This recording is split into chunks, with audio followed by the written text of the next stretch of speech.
What's going on, guys, and welcome back to another video. So today what we are going to talk about is very serious. Yesterday we talked about the possibility of a railroad strike in just 23 days. Today I want to spend some more time on that due to the severity of the situation. Now, I was also lucky enough to talk to a few more railroad workers just last night as well. And at the end of this video, I want to explain what they had to say as well. Because what they are telling us and what they have told us in the past is falling in line with exactly what many of the railroad unions are saying now. So I want to address what's going on there. Now, the reason why a railroad strike is so serious is because of all the goods that are transported by rail. This is things like coal.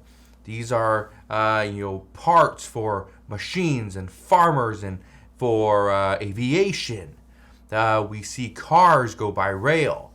We see wheat. We see grain. We see corn. Right? Things are moving by rail every single day. Every single minute of every single day. There's so much stuff that's moving. Now, according to the Association of American Railroads, they project the economic impact would be more than $2 billion per day. That's a massive loss. Now, the reason why this is so serious is because railroads are about 5 to 6 times more efficient than trucks. Now, when I say 5 to 6 times, that's actually a low estimate. Some experts say is closer to 11 times more efficient than trucks.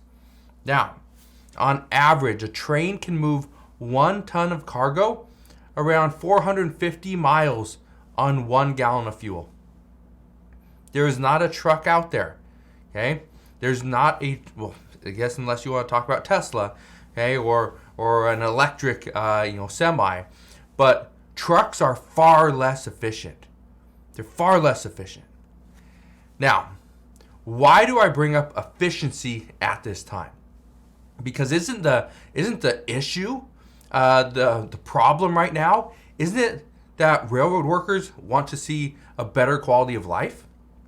The answer is yes. They want to see a better quality of life. But why are we talking about efficiency? Well, I bring up efficiency because there are 2 major problems happening at the exact same time. First, we have the potential of a railroad strike in just 23 days. And obviously, that's a problem. But on the flip side of that, the other problem is that 8 days ago, on October 19th, we learned that the U.S. has just 25 days of diesel supply left. That is according to the Energy Information Administration. So, in 23 days, we could see railroads go on strike, which at that point, the contingency plan as of today is they will move all goods by truck. The railroads are not just going to shut down, and they're not just going to say, you know what, we made a lot of money, no big deal, we're just going to walk away. No. It's not the way the railroads are going to work.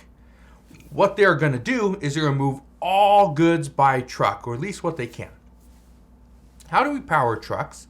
How do we make sure trucks can get up and down the highways? With diesel. We put diesel in our trucks. This means that if the U.S. were to run out of diesel, again, we got 25 days supply left.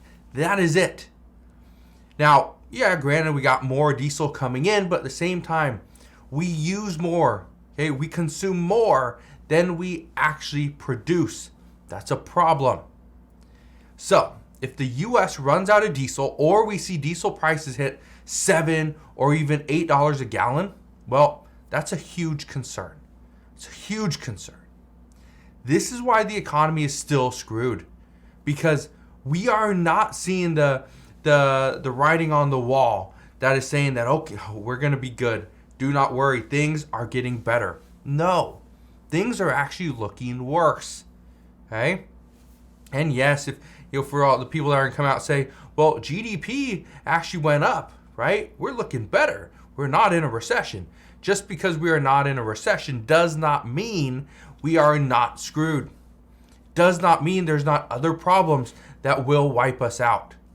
Now, I'm not saying that, $7 a gallon for diesel, everybody, economic collapse, what we're going to see. Nobody's going to buy anything. Everything's going to be so much more expensive. It will be. But here's who's going to be screwed the most. The lower income and middle income households. Now, could the rich, the wealthier individuals, could they afford $7 or $8 a gallon for diesel? Yeah, no problem. Do they want to pay it? No. They don't want to pay it. So here, again, this is the issue. The issue is we're potentially going to see a strike and diesel run out or go extremely low at the exact same time. That's what's going to happen. And if we see a strike and all those, all that cargo has to be moved by trucks, guess what? Supply is still the same. Demand is going to go through the roof. And as demand goes through the roof, fuel prices will go up, shipping costs will go up, food prices will go up. But at the same time, our supply, it's going to go down drastically, which means we could eventually run out of diesel. That's a major issue, especially leading up into the winter where we need fuel to heat our homes. So again, that's just part of the problem.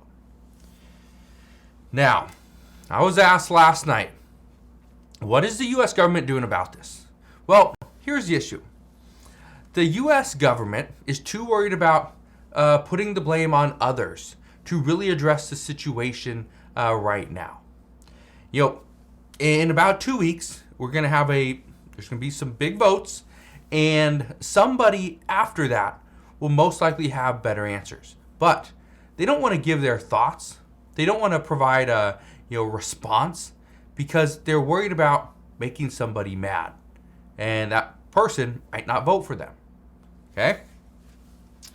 However, we did hear just the other day that Vice President Kamala Harris, she announced $1 billion towards electric school buses to hopefully help with the diesel shortage and the demand there. This $1 billion is going to go to buy 2,463 school buses, which, according to reports, 95% will be electric. Okay, that should help, but at the same time, how long is that going to take? Because this $1 billion is actually the $1 billion out of $5 billion total that is supposed to be distributed over the next 5 years. So we'll see what happens there. Now, what are railroad workers actually saying? Well, I talked to a few people last night. I want to give you what they had to say. One person says, and I quote, "It is only a matter of time before everybody sees that what we are asking for is not unreasonable. I've worked for the railroads for 22 years and I love my job. But seeing my bosses stay at home during the pandemic to protect their families while myself and my coworkers had to come into work has shown us just where we stand. And we won't take care of, and what we know now is if we won't take care of ourselves, nobody will." And here's the crazy part. I have seen a lot of people bring this up, is that executives and the bosses, the managers for a lot of these railroads, they were at home. They were conducting business and working from home while everyone else had to be, obviously on site, right? And I know it's tough. How can you work for the railroad and not be there? Well, that's the tough part. But it does show because a lot of these executives, they haven't come back yet. They're still working from home, but yet everyone's saying, "Hey, it's safe. Don't worry. Go back to work." But yet many of them are not. So it's interesting what's happening there. One other person said, "All I'm asking for is a few extra days off with pay. I would even give back some of the negotiated raise in order to have the ability to take off days when I want to. And I can't support an agreement that says I need to ask for time off more than a month in advance and on specific days. Life is unexpected, and so we need to be able to choose. Okay? Now, what they're talking about there is the railroads, the tentative agreement is talking about you have to take days off between Monday, Tuesday, Wednesday, Tuesday, Wednesday, Thursday. Okay, it's specific times. You have to ask for it, I believe, 30 days in advance. Life is unexpected. If you don't know, hey, my kid might be sick, tomorrow. Well, I should have asked for the day off, a month ago, because, it's coming up on that time of the year where kids get sick, at school. I'm gonna have to take that day off, right? Life is unexpected. One other person said, and I quote, "I had a meeting with executives today, and their plan to replace workers is not smart. I was told to help get cargo ready for transport by trucks in the coming weeks. I don't think they realize that trucks are not more efficient, and this will cost the company a lot more money, which means that the consumers will pay a lot more money." That's exactly right. Now again, trucks are not more efficient. Trucks are a way to transport goods and products, but are they more efficient than rail? Absolutely not. Absolutely not.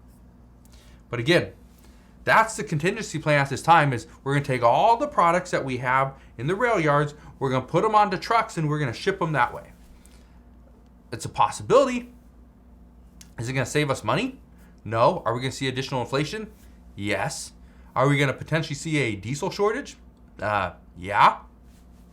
That's kind of where we're at. So just wanted to fill you in on what's going on there and why this is potentially going to devastate the U.S. economy. But again, just want to thank you guys for watching. Have a wonderful rest of your day. Consider subscribing, and I'll see you guys on the next one.